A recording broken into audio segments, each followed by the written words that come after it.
Olá, meu nome é Mari Naguel, esse é mais um vídeo do canal Monetizou e hoje pretendo falar sobre varejo.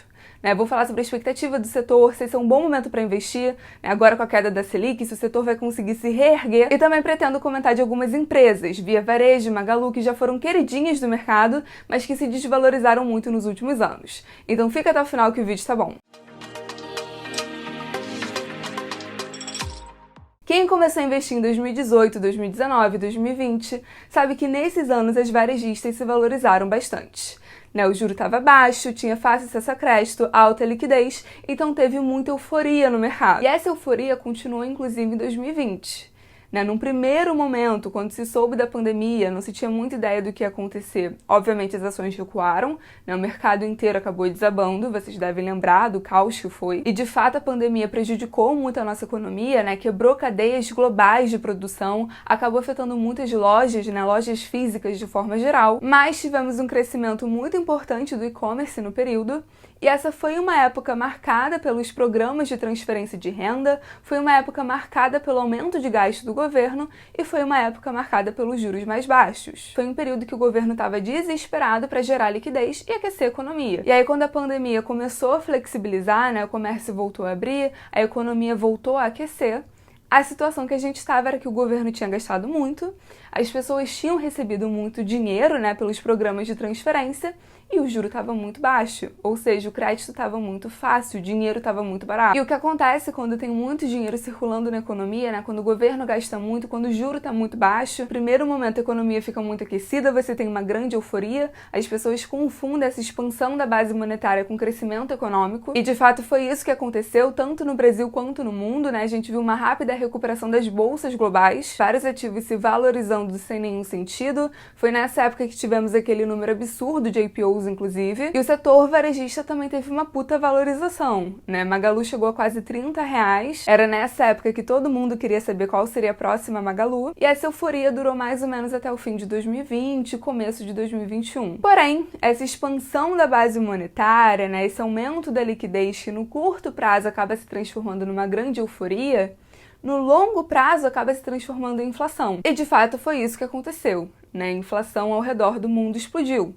E aí, somado ao fato da quebra das cadeias produtivas globais, ao fato da guerra da Rússia e da Ucrânia, tudo isso que piorou o nosso quadro inflacionário. Como você combate esse aumento inflacionário? Esfriando a economia, aumentando os juros, tudo isso que a gente viu acontecer. E aí, no caso, o nosso Banco Central foi pioneiro na subida dos juros, Nós fomos um dos primeiros países a aumentar os juros. Então, desde 2021, o Brasil está passando por um aperto monetário. A gente consegue ver isso na bolsa, a gente consegue ver isso nos nossos dados econômicos. Já o resto do mundo demorou para entender que realmente a inflação não era transitória, que realmente eles deveriam combater esse processo inflacionário. Então eles começam a aumentar os juros somente em 2022. Então só para entender que em 2021, apesar da Selic já estar aumentando, o mercado global ainda estava eufórico. Estavam falando de NFT, de jogo cripto, por aí vai. Assuntos que morreram em 2022 com a subida dos juros globais. E o que aconteceu com o varejo nesse período de contração econômica? O mercado derreteu completamente. Já fiz vários vídeos aqui explicando. O setor varejista é um setor cíclico. O aumento dos juros, o aumento da inflação, esse processo de estagflação que a gente viveu em 2021, 2022, isso é fatal para o mercado. E aqueles múltiplos puxadíssimos que o mercado estava acreditando em 2020 deixaram de fazer sentido. No caso, nunca fez sentido, mas o aumento dos juros fez o mercado perceber isso. E de lá para cá, o que a gente vê no setor realmente são as ações desabando e as empresas passando por muitas dificuldades. E, inclusive, como cereja do bolo, agora em 2023, estourou a bomba chamada Americanas. Já fiz vários vídeos comentando que realmente foi uma bomba que explodiu no acionista minoritário, nos fornecedores, nos credores, no mercado de forma geral, trouxe muita instabilidade. Enfim, não vou me alongar sobre isso aqui, postei um vídeo muito recentemente, 2 semanas atrás, falando especificamente sobre Americanas. Já nesse vídeo eu queria comentar mais sobre Via e Magalu, duas empresas que já foram consideradas grandes apostas dentro desse mercado e que não chegaram a ter uma fraude de 20 bilhões de reais, mas que perderam completamente seu valor de mercado nesses últimos anos. E aí, começando por Via. realmente nos últimos anos a ação derreteu. E aí é bem difícil falar exatamente quanto, né? No gráfico que eu vou colocar aí ele vai aparecer cortado, porque via bem confusa, né? Já teve troca de nome, troca de agrupamento, inclusive mudaram o nome de novo, né? Para Grupo Casas Bahia. E também é difícil fazer uma comparação ao longo dos anos, mas de fato o valor despencou. E de fato a empresa tá numa situação muito complicada, já comentei sobre isso no Reels, né? No TikTok, no Instagram. Apesar do market share online deles estar aumentando, é uma empresa que tá com resultados fracos, é uma empresa extremamente endividada e é uma empresa que precisa de dinheiro. Eles estão conseguindo ter lucro bruto, mas o prejuízo financeiro está tão alto que o lucro líquido está ficando negativo, né? Eles estão tendo prejuízo líquido. Ou seja, uma empresa que o custo financeiro está tão alto, ela está tão endividada que isso está afundando a companhia. Ela não está conseguindo se pagar. A solução que a companhia encontrou é emitir novas ações pensando em se capitalizar. Inclusive fizeram um novo follow-on agora pensando nisso. O objetivo era levantar mais de R$1 bilhão, o que equivaleria a metade do valor de mercado da empresa, mas não conseguiram. O follow-on fracassou, eles não conseguiram levantar esses recursos e captaram somente 600 milhões. E com tudo isso já estão discutindo a possibilidade de vir a passar por uma recuperação judicial. Porque, repetindo, a gente está falando de uma empresa que está dando prejuízo por causa do seu custo financeiro, que está extremamente endividada, a forma que ela encontrou de se financiar, né, de conseguir se capitalizar emitindo novas ações. E esse último follow-on provou que o mercado não está mais comprando essa tese. Né, eles precisavam de R$1 bilhão e só conseguiram 600 milhões. Então, a não ser que o mercado, os parâmetros mudem, né, a não ser que o mercado ganhe muita liquidez, por exemplo, da próxima vez que a companhia precisar de um respiro, o mercado não vai abraçar. E aí sim, o argumento de uma recuperação judicial para renegociar as dívidas acaba ganhando força. E Magalu? Como que tá a Magalu, que já foi uma das queridinhas do mercado? Em 2020, todo mundo queria saber qual seria a próxima Magalu. A ação também despencou, caiu muito, porque de fato antes ela estava com múltiplos muito puxados, né? Um valuation que era bem impossível de ser concretizado. Agora as vendas estão crescendo, o e-commerce está crescendo, mas as despesas financeiras também estão bizarramente altas, né? Mesma coisa de Via, o custo financeiro está comendo lucro, e Magalu também está tendo prejuízo por causa disso. E aí vale o comentário que é por isso que a Luísa Trajano estava fazendo tanta pressão para a Selic cair, né? Não sei se vocês lembram, mas ela estava pressionando bastante o Campos Neto querendo uma queda dos juros. Isso foi dito inclusive pela própria Magalu, né? Que cada ponto percentual de queda da Selic gera uma economia anual de R$150 milhões.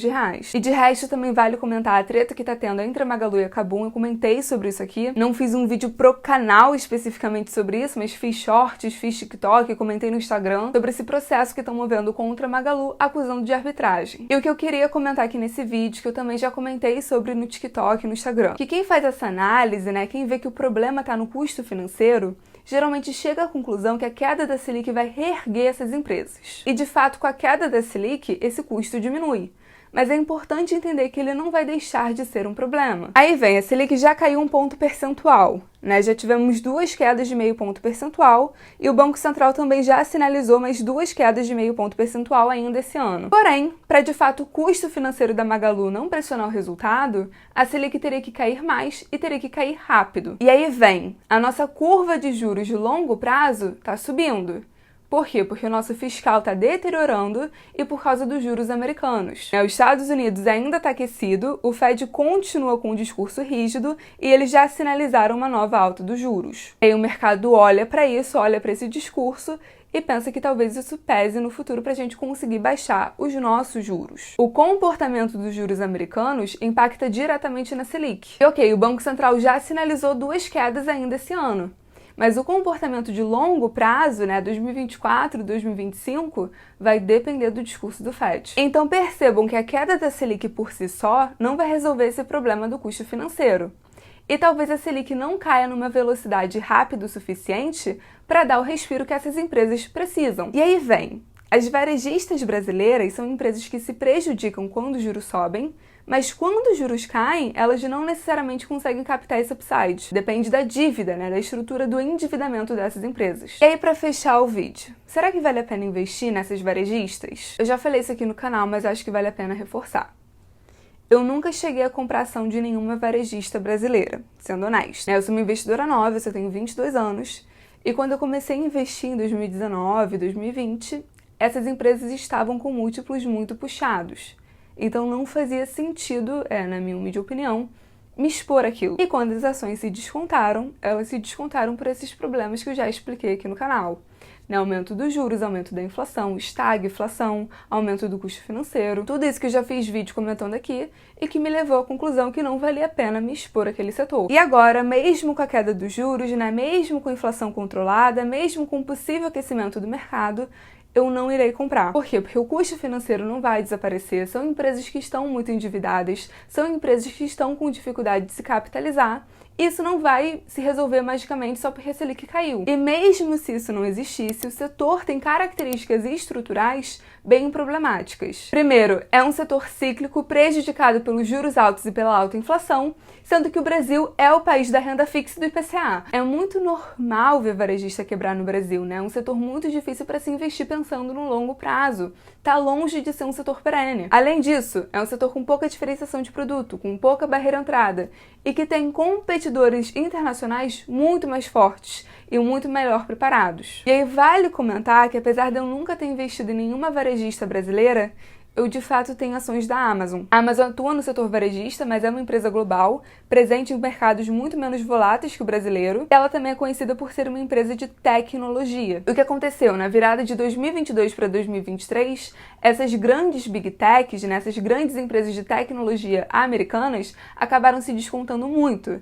Fiz vídeo aqui no canal comentando. E nos vídeos eu comento que eu tava percebendo essa queda como uma oportunidade, Tava interpretando dessa forma. E aí, por causa disso, de fato, eu acabei comprando a ação da Amazon. Enfim, só explicando a minha opinião, porque eu não invisto no setor varejista brasileiro, meus poréns com essas empresas, mas dando esse diferencial pra Amazon no sentido de que ela também é uma empresa de tecnologia, que ela tem esses diferenciais e por que eu tenho ação dela em particular. E aí deixando claro que esse vídeo não é uma recomendação. Mas enfim, espero que vocês tenham gostado, comentem o que vocês acharam, dê um like, se inscreve no canal e até o próximo vídeo.